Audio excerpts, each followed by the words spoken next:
Hi, I'm Dasha. Please like and subscribe. Now, some people think that taking milk from factory farmed cows is okay because cows are not killed at the time of milking, ignoring the gross mistreatment and the very soon to come slaughter.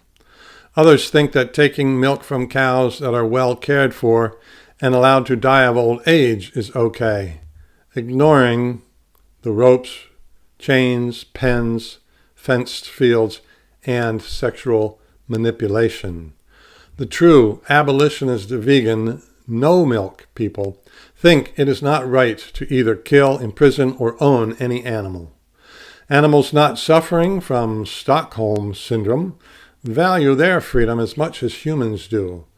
Stockholm Syndrome is when a captive prisoner, as a self-defense mechanism, becomes mentally attached to and sympathetic with its captors. Look it up. Now, in a different vein, slightly different vein, but you will see where this is going shortly, chanting God's holy name is something that can be done anytime, anywhere, in happiness or distress. That is to say that chanting God's holy name is beyond time and place, happiness or distress. From Bhagavad Gita, the quote goes something like this: happiness and distress are like the sunrise and the sunset, summer and winter. They can't be stopped by us. The sufferings of the cycle of birth and death, and the surety of death, leaves only devotion to God as the sane alternative to the insanity of trying to enjoy our temporary bodies or of trying to create material equality in this world.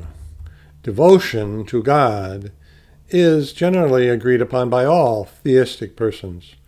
But there are many disagreements about exactly who is God and what is God's personality, who God's representative is, and about living habits in pursuit of devotion to God.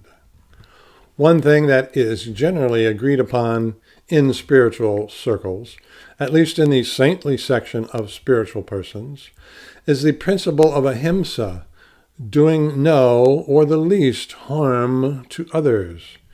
In other words, giving honor to others. So, what does this all mean? It means that we are meant to worship God, chant God's name by whatever name we know God, and follow a vegan diet because that is the least harm being done to others while maintaining our own existence.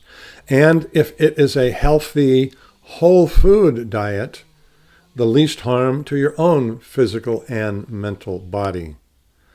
Plus, and this is very important, according to both Genesis and Bhagavad Gita, exactly as it is, a vegan diet is the diet that pleases God and that God wants us to follow in the unfallen state.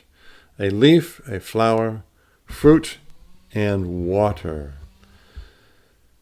Struggle and suffering are the reactions to not pleasing God by not accepting God's offered mercy and instruction, including, as it turns out, much suffering is the reaction to not following God's dietary requests in the scriptures.